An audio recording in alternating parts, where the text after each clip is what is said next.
بسم اللہ الرحمن الرحیم۔ السلام علیکم۔ اربوں خربوں درود و سلام خاتم النبیین سیدنا حضرت محمد صلی اللہ علیہ وآلہ وسلم پر، ان کی اولاد، ان کی آل پر اللہ تعالیٰ مغفرت فرمائے، آپ کی، میری، ساری امت کے مسلمانوں کی، آمین۔ دوستو، آج کی ویڈیو میں ہم آپ کو صحابہ کرام رضوان اللہ اجمعین پر ظلم و جبر کی ایسی داستانیں اور واقعات سنائیں گے جن کو سن کر عقل دنگ رہ جاتی ہے۔ ویسے تو دوستو، صحابہ کرام پر ظلم و جبر کی داستانیں تاریخ میں بھری پڑی ہیں، لیکن اس ویڈیو میں چند ایک صحابہ کرام کی دکھ بھری زندگی آپ کے ساتھ شیئر کریں گے تاکہ ہمارے دلوں میں احساس پیدا ہو سکے کہ صحابہ کرام نے ہم تک دین اسلام کو کیسے پہنچایا ہے۔ تو چلیے اس ویڈیو کا باقاعدہ آغاز کرتے ہیں، اور سب سے پہلے آپ کو حضرت بلال رضی اللہ تعالیٰ عنہ کے حوالے سے بتاتے ہیں کہ شدید گرمیوں کے دن تھے، سورج کی تپش ریت کو انگاروں کی طرح دہکا رہی تھی، پیاس کے مارے حلق سوکھ کر کانٹا ہو رہے تھے، پرندے بھی اپنے اپنے گھونسلوں میں دب کے بیٹھے تھے، گرمی کا ایک لمحہ بھی برداشت سے باہر تھا۔ ایسے میں امیہ بن خلف اپنے حبشی غلام بلال بن رباح کے گلے میں رسی ڈالے انہیں گھسیٹتا ہوا لایا اور صحرا کی گرم اور تپتی ریت پر لیٹا دیا۔ بلال بن رباح نے محمد صلی اللہ علیہ وآلہ وسلم کا دین اختیار کر لیا تھا، وہ ایک اللہ پر ایمان لے آیا تھا اور محمد صلی اللہ علیہ وآلہ وسلم کے ساتھیوں میں شریک ہو گیا تھا۔ اب وہ بتوں کی عبادت سے متنفر تھا، بتوں کو حقارت کی نظر سے دیکھتا تھا۔ یہ بے معنی پتھر کے بت جنہیں لوگ خدا کہتے تھے، بلال بن رباح نے انہیں خدا تسلیم کرنے سے انکار کر دیا تھا۔ یہ خبر امیہ بن خلف پر بجلی بن کر گری۔ وہ تو بلال بن رباح کو تمام غلاموں سے زیادہ چاہتا تھا، وہ تو آپ پر بڑا اعتماد رکھتا تھا، اس نے تو بت خانے کا انچارج بھی آپ کو مقرر کیا ہوا تھا۔ اللہ تعالیٰ جب کسی دل کو ایمان کی روشنی سے منور کر دیتا ہے تو ظلمت خود بخود ختم ہو جاتی ہے۔ بلال بن رباح کو لوگ اسلام سے پہلے بلال بن رباح کے نام سے ہی جانتے تھے، لیکن اسلام لانے کے بعد وہ سیدنا بلال حبشی رضی اللہ تعالیٰ عنہ کے لقب سے پکارے جانے لگے۔ جب اللہ تعالیٰ نے انہیں دولت ایمان سے سرفراز فرمایا تو آپ رضی اللہ تعالیٰ عنہم صنم کدے میں بھی اللہ کی عبادت کرتے تھے۔ دوسرے لوگ بتوں کو اور سیدنا بلال حبشی رضی اللہ تعالیٰ عنہ اس وحدہ لا شریک کو سجدہ کرتے۔ جب امیہ بن خلف کو اس کی اطلاع ملی تو اس نے سیدنا بلال رضی اللہ تعالیٰ عنہ کو اس عہدے سے معزول کر دیا۔ وہ تو پہلے ہی اسلام کا سخت دشمن تھا، اس کے دل پر کفر کا تالا لگ چکا تھا۔ وہ یہ کیسے برداشت کر سکتا تھا کہ اس کا اپنا غلام اس مذہب کا پیروکار ہو جائے جسے وہ سخت ناپسند کرتا ہے۔ اب امیہ بن خلف نے انہیں سزا دینے کا انوکھا طریقہ ایجاد کیا۔ وہ سیدنا بلال رضی اللہ تعالیٰ عنہ کو شدید ترین گرمی میں دوپہر کے وقت تپتی ہوئی ریت پر لٹا دیتا۔ جب اس سے بھی اس لعین کے سینے کی آگ ٹھنڈی نہ ہوتی تو وہ اپنے انتقام کو کندن بنانے کے لیے سیدنا بلال رضی اللہ تعالیٰ عنہ کے سینے پر بھاری پتھر رکھ دیتا۔ نیچے گرم تپتی ہوئی ریت جسم جھلسا دیتی اور سینے پر بھاری پتھر جان کی اذیت میں مزید اضافہ کر دیتا۔ سورج کی تپش رہی صحیح کسر کو پورا کر دیتی۔ امیہ بن خلف نے اپنی طرف سے ہر کوشش کر ڈالی، مگر وہ سیدنا بلال رضی اللہ تعالیٰ عنہ کے دل سے ایمان کی روشنی کم نہ کر سکا۔ وہ لعین آپ کو ہر روز نئی نئی اذیتیں دیتا اور کہتا، اگر میری بات نہیں مانو گے تو اسی طرح گھٹ گھٹ کر مر جاؤ گے۔ اگر زندگی عزیز ہے تو اسلام سے کنارہ کشی اختیار کر لو، واپس اپنے باپ دادا کے دین پر آ جاؤ۔ مگر سیدنا بلال رضی اللہ تعالیٰ عنہ کی زبان پر تو صرف یہی لفظ جاری تھا، احد احد احد، معبود ایک ہی ہے، اس کے سوا کوئی عبادت کے لائق نہیں۔ امیہ بن خلف کے حکم سے رات کے وقت سیدنا بلال رضی اللہ تعالیٰ عنہ کو زنجیروں سے باندھ کر کوڑے مارے جاتے اور پھر اگلے دن ان زخموں کو گرم زمین پر ڈال کر اور زیادہ زخمی کیا جاتا۔ شیطان پوری طرح اس لعین امیہ بن خلف کا ساتھ دے رہا تھا۔ امیہ بن خلف کے حکم سے ہر روز تکلیفوں کا ایک نیا سلسلہ شروع کیا جاتا تاکہ سیدنا بلال رضی اللہ تعالیٰ عنہ ان تکلیفوں سے گھبرا کر اسلام سے پھر جائیں یا پھر تڑپ تڑپ کر اپنی جان دے دیں۔ عذاب دینے والے اکتا جاتے، ظلم کرتے کرتے وہ تھک جاتے، ان کے حوصلے کمزور پڑ جاتے، مگر سیدنا بلال رضی اللہ تعالیٰ عنہ کی استقامت میں کوئی فرق نہ آتا، بلکہ ہر تکلیف پر آپ رضی اللہ تعالیٰ عنہ کا حوصلہ بڑھ جاتا۔ کبھی ابو جہل آپ رضی اللہ تعالیٰ عنہ کو عذاب دینے میں پیش ہوتا اور کبھی امیہ بن خلف کا نمبر آ جاتا اور کبھی کسی اور شخص کی باری آ جاتی اور ہر شخص اسی کوشش میں رہتا کہ وہ انہیں ایذائیں دینے میں اپنا پورا زور صرف کر دے۔ بلکہ یہ تذکرہ ملتا ہے کہ حضرت بلال بن رباح رضی اللہ تعالی عنہ اسلام آنے کی خبر سنتے ہی دامن اسلام کی آغوش میں آ گئے اور اس لعین امیہ بن خلف نے اپنے غلاموں کو حکم دیا، دن چڑھے بلال کے بدن پر ببول کے کانٹے چبو دیا کرو، اور جب سورج اپنے پورے شباب پر ہو تو انہیں گرم زمین پر لٹا کر سر سے پاؤں تک پورے جسم پر گرم پتھر رکھ دیا کرو تاکہ وہ ہل نہ سکیں، اور ان کے گرد آگ لگا دیا کرو۔ کہا جاتا ہے کہ آفتاب نصف النہار پر پہنچ جاتا اور گرمی اپنے عروج پر ہوتی اور زمین تنور کی طرح دہک رہی ہوتی تو بلال بن رباح رضی اللہ تعالی عنہ کو مکہ کی پتھریلی زمین کے کھلے میدان میں لے جایا جاتا تھا اور انہیں برہنہ کر کے اس چلچلاتی دھوپ میں ہاتھ پاؤں باندھ کر گرم ریت پر لٹا دیا جاتا، اور وہ ریت اور پتھر جن پر گوشت بھن کر کباب ہو جائے، ایسے وقت وہ لعین آپ کے سینے پر پتھر اور گرم ریت ڈالتے تاکہ آپ ان تکالیف سے گھبرا کر محمد صلی اللہ علیہ وآلہ وسلم کے دین کو چھوڑ دیں۔ سختیاں جس قدر شدت اختیار کرتی جاتی، آپ پر مستی عشق اور زیادہ غالب آ جاتی۔ بعض اوقات امیہ بن خلف کا رویہ اور زیادہ سخت ہو جاتا، وہ آپ کو مکہ کے لڑکوں کے حوالے کر دیتا جو آپ کو مکہ کے گلی کوچوں میں گھسیٹتے پھرتے، اور سیدنا بلال بن رباح رضی اللہ تعالی عنہ کی زبان پر ایک ہی صدا رہتی، اللہ ایک ہے، اس کے سوا کوئی عبادت کے لائق نہیں، میں ایمان لایا اس خدا پر جو زمین و آسمان کا خالق ہے۔ نہ صرف دن کو بلکہ جب شام ہوتی تو آپ کے ہاتھ پاؤں باندھ کر اندھیرے میں رکھا جاتا اور امیہ بن خلف اپنے غلاموں کو حکم دیتا کہ اسے باری باری کوڑے مارو یہاں تک کہ وہ اپنی ضد چھوڑ دے یا پھر اس کی روح اس کے جسم کا ساتھ چھوڑ جائے۔ اگر یہ اپنی بات پر قائم رہے تو صبح تک اسے کوڑے مارے جائیں۔ دن گزرتے چلے گئے۔ ہر روز حضرت بلال بن رباح رضی اللہ تعالی عنہ پر مظالم کے پہاڑ توڑے جاتے۔ ہر آنے والا دن پہلے سے زیادہ مشکل گزرتا، مگر آپ کے پایہ استقلال میں ذرا بھی لغزش نہ آئی۔ آپ کی زبان پر صرف ایک ہی ورد جاری رہتا، اللہ ایک ہے، اس کے سوا کوئی عبادت کے لائق نہیں۔ حضرت عمر بن عاص رضی اللہ تعالی عنہ فرماتے ہیں، میں ایک دن حضرت بلال رضی اللہ تعالی عنہ کے پاس سے گزرا تو وہ ازلی بدبخت امیہ بن خلف آپ کو ایذائیں دے رہا تھا اور کہتا جاتا تھا، بتوں پر ایمان لے آؤ ورنہ تمہیں جان سے ہارنا پڑے گا۔ آپ جواب دیتے، میں بتوں سے بیزار ہوں۔ یہ سن کر بدبخت امیہ بن خلف غصے سے بے قابو ہو گیا اور حضرت بلال رضی اللہ تعالی عنہ کے سینہ مبارک پر بیٹھ گیا اور آپ رضی اللہ تعالی عنہ کا گلا دبانے لگا، یہاں تک کہ حضرت بلال رضی اللہ تعالی عنہ بے حس و حرکت ہو گئے۔ صبح سے شام تک آپ رضی اللہ تعالی عنہ بے ہوش پڑے رہے۔ جب ہوش آیا تو امیہ بن خلف پھر آ ٹپکا اور بولا، کہہ دو کہ میں بتوں پر ایمان لایا۔ حضرت بلال رضی اللہ تعالی عنہ نے آسمان کی طرف اشارہ کیا اور احد احد کہنے لگے۔ اسی اثناء میں حضرت ابو بکر صدیق رضی اللہ تعالی عنہ کا ادھر سے گزر ہوا تو وہ حضرت بلال رضی اللہ تعالی عنہ کو اس حال میں دیکھ کر تڑپ اٹھے۔ فوراً رسول اللہ صلی اللہ علیہ وآلہ وسلم کی خدمت اقدس میں حاضر ہوئے اور حضرت بلال رضی اللہ تعالی عنہ پر ہونے والے ظلم و ستم کا ذکر کیا۔ رسول اللہ صلی اللہ علیہ وآلہ وسلم کی چشمان اطہر بھیگ گئیں۔ دوسرے دن پھر اسی طرح حضرت بلال رضی اللہ تعالی عنہ کو اذیت دی جا رہی تھی اور انہیں تپتی ہوئی ریت پر لٹا کر ان کے سینے پر گرم گرم پتھر رکھے ہوئے تھے۔ اتنے میں حضرت ابو بکر صدیق رضی اللہ تعالی عنہ کا گزر اسی طرف سے ہوا۔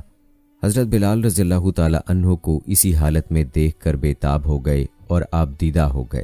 انہوں نے امیہ بن خلف سے فرمایا، اے امیہ، اس غلام کو اذیت دینے سے تمہیں کیا فائدہ ہوتا ہے؟ اللہ سے ڈر اور اس عذاب سے اپنا ہاتھ روک لے۔ امیہ بن خلف نے کہا، یہ میرا غلام ہے، مجھے حق ہے کہ اس کے ساتھ جیسا بھی سلوک کروں، اسے میں نے اپنا مال دے کر خریدا ہے، مجھے اسے سزا دینے کا پورا حق حاصل ہے۔ حضرت ابو بکر صدیق رضی اللہ تعالی عنہ نے فرمایا، وہ شخص جو کہتا ہے کہ اللہ ایک ہے اور اس کا کوئی شریک نہیں تو اس کو تکلیف اور اذیت دے رہا ہے، یہ کس قدر ظلم ہے جو تم نے روا رکھا ہے۔ امیہ بن خلف نے کہا، اے ابو قحافہ کے بیٹے، تم نے ہی اس غلام کو اس نقصان کے راستے پر ڈالا ہے اور اسے بتوں سے نفرت دلائی ہے اور ان بتوں کی عبادت سے روکا ہے اور محمد کے دین کی طرف راغب کیا ہے۔ اب اس مصیبت سے تم ہی چھڑاؤ اگر تمہارے دل میں اس کے لیے رحم کا جذبہ موجزن ہے تو اسے مجھ سے خرید لو۔ حضرت ابو بکر صدیق رضی اللہ تعالی عنہ نے اس موقع کو غنیمت جانا اور فرمایا، میں حضرت بلال رضی اللہ تعالی عنہ کے بدلے تمہیں ایک نصرانی غلام، فستات اور 40 اوقیہ چاندی دیتا ہوں۔ امیہ بن خلف نے منظور کر لیا، پھر ہنسنے لگا۔ حضرت ابو بکر صدیق رضی اللہ تعالی عنہ نے ہنسنے کا سبب پوچھا تو کہنے لگا، رب کعبہ کی قسم، تم نے بڑے نقصان کا سودا کیا۔ اگر تم مجھ سے اسے 1 درہم میں بھی خریدتا تو میں فروخت کر دیتا۔ حضرت ابو بکر صدیق رضی اللہ تعالی عنہ نے فرمایا، اس خدائے واحد کی قسم جس کے قبضے میں میری جان ہے، میں نے بہت ہی اعلیٰ اور نفع بخش سودا کیا ہے۔ اگر تم مجھ سے اس ایک غلام کے بدلے میرا تمام مال طلب کرتا تو میں فوراً دے دیتا اور یہ غلام تم سے لے لیتا۔ یہ سن کر امیہ بن خلف خاموش ہو گیا۔ حضرت ابو بکر صدیق رضی اللہ تعالی عنہ نے حضرت بلال رضی اللہ تعالی عنہ کا ہاتھ پکڑا اور اپنی چادر مبارک سے حضرت بلال رضی اللہ تعالی عنہ کے جسم مبارک پر لگے گرد و غبار کو صاف کیا اور حضور صلی اللہ علیہ وآلہ وسلم کی خدمت اقدس میں نیا لباس پہنا کر لے گئے اور فرمایا، یا رسول اللہ صلی اللہ علیہ وآلہ وسلم، گواہ رہیے کہ میں نے بلال کو اللہ تعالیٰ کی خوشنودی کے لیے آزاد کر دیا۔ اس ضمن میں ایک اور روایت میں اس طرح بیان کیا گیا ہے کہ حضرت ابو بکر صدیق رضی اللہ تعالی عنہ نے حضرت بلال رضی اللہ تعالی عنہ کو اس حالت میں خریدا کہ وہ ایک بہت بڑے بھاری پتھر تلے دبے ہوئے تھے اور سخت تکلیف میں مبتلا تھے۔ ہر روز حضرت بلال رضی اللہ تعالی عنہ پر اس طرح کفار مظالم ڈھاتے رہے۔ رسول اللہ صلی اللہ علیہ وآلہ وسلم حضرت بلال رضی اللہ تعالی عنہ کی دین پر ثابت قدمی سے بہت خوش تھے۔ حضرت بلال رضی اللہ تعالی عنہ مکہ میں پیدا ہوئے، جبکہ بنیادی طور پر آپ کا تعلق ابیسنیہ سے تھا، جسے آج کل ایتھوپیا کے نام سے جانا جاتا ہے۔ آپ رسول اللہ صلی اللہ علیہ وآلہ وسلم کے 3 برس بعد پیدا ہوئے اور آپ کا پورا نام بلال بن ابی رباح ہے۔ ان کی والدہ کا نام روایات میں حمامہ آیا ہے۔ صحابہ اور روایات کے مطابق ان کا رنگ سیاہ تھا، قد اونچا اور کسی قدر دبلے پتلے تھے، لیکن جب صحابہ ان کی خصوصیات بتاتے تو کہتے تھے کہ وہ صادق القلب تھے، ایک ایسے انسان جنہوں نے سب کچھ محنت اور جد و جہد سے حاصل کیا، اور یہ سب اللہ اور اس کے رسول صلی اللہ علیہ وآلہ وسلم کی محبت کا نتیجہ تھا۔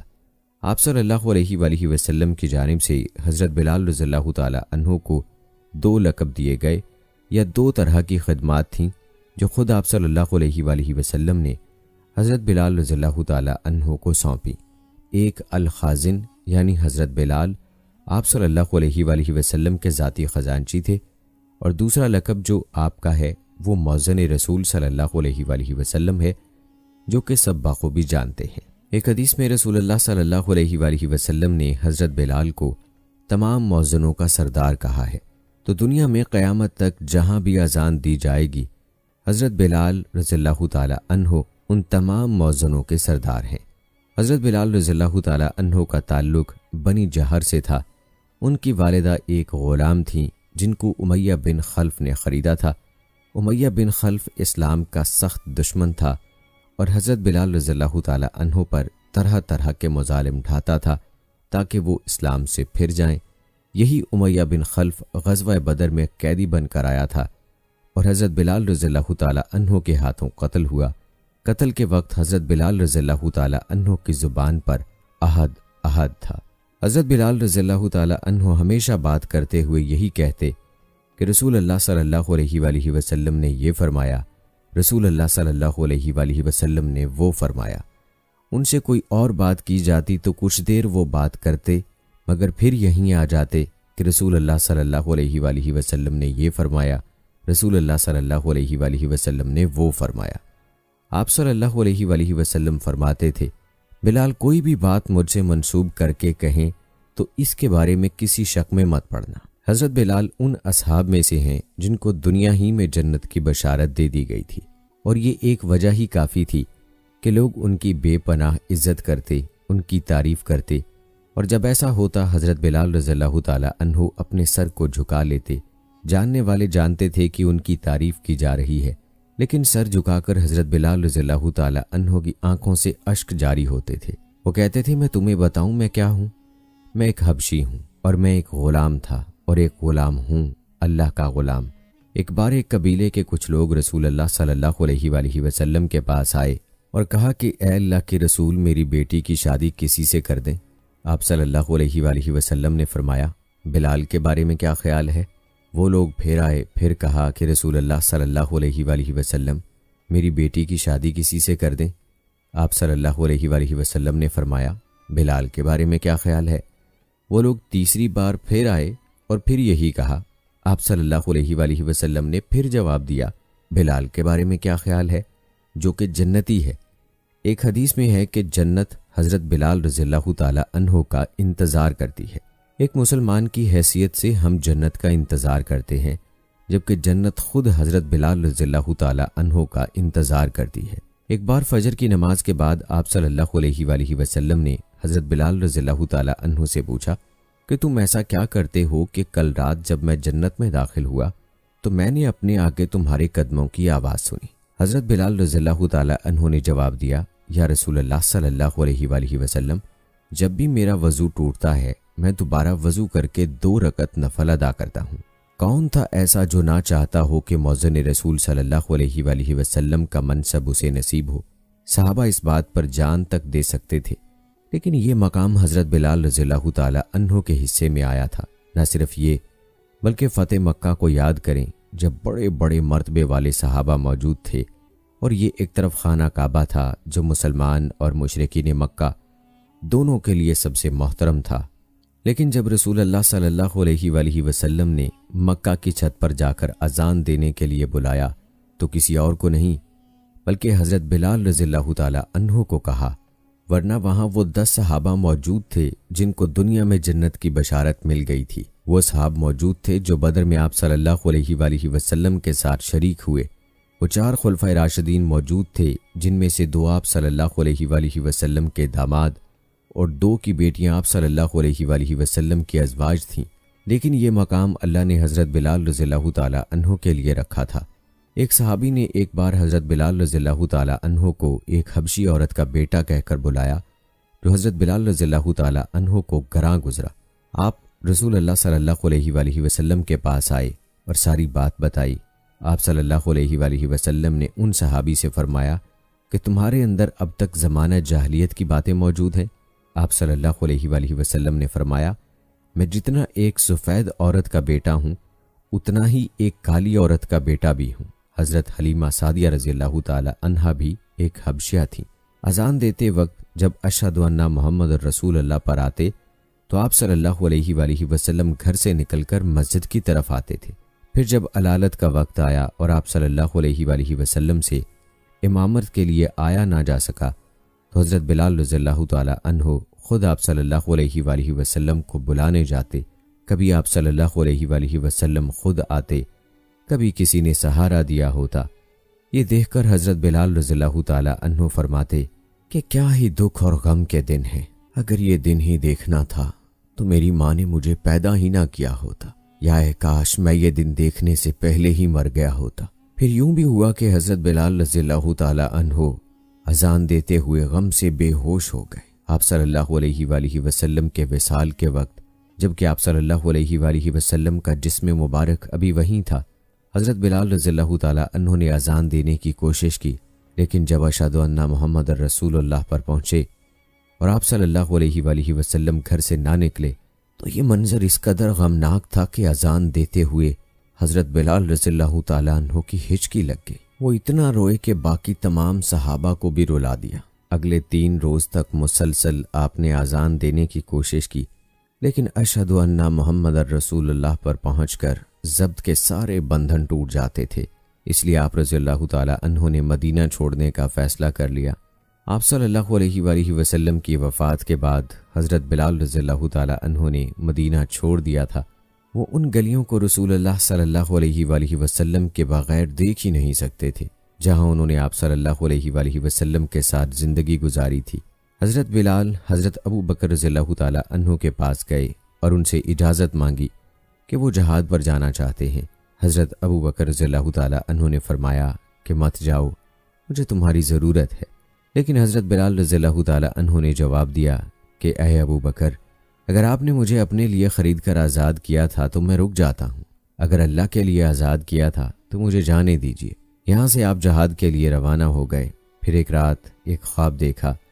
خواب میں رسول اللہ صلی اللہ علیہ وآلہ وسلم تھے، فرما رہے تھے کہ بلال، تم نے میرے پاس آنا چھوڑ دیا۔ حضرت بلال رضی اللہ تعالی عنہ نے اسی وقت مدینے کا ارادہ کیا اور مسجد نبوی صلی اللہ علیہ وآلہ وسلم میں حاضر ہوئے۔ حضرت حسن حسین رضی اللہ تعالی عنہ نے دیکھا تو اذان دینے کی فرمائش کی۔ حضرت بلال رضی اللہ تعالی عنہ نے ٹالنا چاہا، لیکن رسول اللہ صلی اللہ علیہ وآلہ وسلم کے نواسوں کی فرمائش تھی۔ اذان شروع کی، مدینہ میں کوہرام مچ گیا۔ کچھ نے کہا کہ کیا رسول اللہ صلی اللہ علیہ وآلہ وسلم واپس آ گئے؟ لوگ اتنا روئے کہ داڑھیاں تر ہو گئیں۔ کہتے ہیں مدینہ کی فضا اس سے زیادہ سوگوار پہلے کبھی نہ ہوئی تھی۔ یہ واقعہ آپ صلی اللہ علیہ وآلہ وسلم کے وصال کے کافی بعد پیش آیا تھا۔ حضرت بلال رضی اللہ تعالی عنہ نے دوبارہ کوشش کی کہ مدینہ میں ہی رہیں، لیکن وہ مدینہ کو آپ صلی اللہ علیہ وآلہ وسلم کے بغیر دیکھنا ہی نہیں چاہتے تھے، اس لیے واپس چلے گئے۔ پھر بیت المقدس فتح ہوا اور وہاں کے لوگوں نے اس شرط پر شہر کی کنجیاں دینے کی حامی بھری کہ خود حضرت عمر رضی اللہ تعالی عنہ آئیں اور صلح کی شرائط طے کریں۔ یہاں یہ تمام بڑے صحابہ موجود تھے۔ جب سب نے حضرت بلال رضی اللہ تعالی عنہ سے دوبارہ اذان کی فرمائش کی، حضرت بلال رضی اللہ تعالی عنہ بمشکل مانے اور اذان دی۔ رسول اللہ صلی اللہ علیہ وآلہ وسلم کے وقت کی یاد تازہ ہو گئی۔ وہ خود بھی روئے اور تمام موجود صحابہ بھی روئے۔ یہ دو ہی بار تھا جب رسول اللہ صلی اللہ علیہ وآلہ وسلم کے علاوہ کسی اور کے کہنے پر حضرت بلال رضی اللہ تعالی عنہ نے اذان دی۔ اس کے بعد حضرت بلال رضی اللہ تعالی عنہ کی اذان نہ تو فرش والوں نے سنی نہ ہی عرش والوں نے۔ یہ فخر صرف بلال بن رباح رضی اللہ تعالی عنہ کو حاصل ہے کہ جنہوں نے خانہ کعبہ میں، مسجد نبوی صلی اللہ علیہ وآلہ وسلم میں اور مسجد اقصیٰ میں تینوں جگہ اذان دی، تینوں جگہ توحید کا اعلان کیا۔ حضرت بلال رضی اللہ تعالی عنہ کی وفات کے وقت جب ان کی بیوی نے یہ کہا کہ کیا ہی غم کا وقت ہے، تو حضرت بلال رضی اللہ تعالی عنہ نے فرمایا، نہیں، یہ بہت خوشی کا وقت ہے۔ کل میں رسول اللہ صلی اللہ علیہ وآلہ وسلم سے ملوں گا، اپنے ساتھیوں سے ملوں گا۔ حضرت بلال رضی اللہ تعالی عنہ دمشق میں 20 ہجری میں اس دنیا کو چھوڑ کر اپنے محبوب سے ملنے چلے گئے۔ ان کی کوئی اولاد نہیں تھی، نہ ہی ان کی کوئی جائیداد تھی۔ اصل میں فقر کے باعث وہ اپنے پیچھے کچھ نہ چھوڑ کر گئے سوائے اذان کے، جو قیامت تک تمام مسلمانوں کو ان کی یاد دلاتی رہے گی۔ آپ نے 20 ہجری میں دنیا فانی کو خیر باد کہا، کم و بیش 60 برس کی عمر پائی، دمشق میں باب الصغیر کے قریب مدفون ہوئے۔ ہماری دعا ہے کہ اللہ رب العزت حضرت بلال حبشی رضی اللہ تعالی عنہ کے درجات عالی کو مزید بلند فرمائے اور اپنے شایان شان جنت الفردوس میں اعلیٰ مقام عطا فرمائے۔ کسی نے کیا خوب کہا ہے، چمکتا رہے تیرے روضے کا منظر، سلامت رہے تیرے روضے کی جالی، ہمیں بھی عطا ہو وہ شوق ابوذر، ہمیں بھی عطا ہو وہ جذبہ بلالی۔ آئیے دوستو یہ بھی جانتے ہیں کہ حضرت سلمان فارسی رضی اللہ تعالی عنہ کا ہدایت کی طرف سفر کیسے ہوا تھا۔ دوستو حضرت سلمان فارسی رضی اللہ تعالی عنہ اسلام سے قبل مجوسی تھے اور مجوسی نام مابا تھا۔ اسلام کے بعد سلمان رکھا گیا اور بارگاہ نبوت سے سلمان الخیر لقب ملا۔ آپ کے والد اصفہان کے جی نامی گاؤں کے باشندہ اور وہاں کے زمینداروں کاشتکار تھے۔ ان کو حضرت سلمان رضی اللہ تعالی عنہ سے اس قدر محبت تھی کہ ان کو لڑکیوں کی طرح گھر کی چار دیواری سے نکلنے نہ دیتے تھے۔ آتش کدے کی دیکھ بھال انہی کے متعلق کر رکھی تھی۔ چونکہ مذہبی جذبہ ان میں ابتدا سے تھا، اس لیے جب تک آتش پرست رہے اس وقت تک آتش پرستی میں سخت غلو رہا اور نہایت سخت مجاہدات کیے، شب و روز آگ کی نگرانی میں مشغول رہتے تھے، حتیٰ کہ ان کا شمار ان پجاریوں میں ہو گیا تھا جو کسی وقت آگ کو بجھنے نہیں دیتے تھے۔ ان کے والد کا ذریعہ معاش زمین تھی، اس لیے زراعت کی نگرانی وہ بذات خود کرتے تھے۔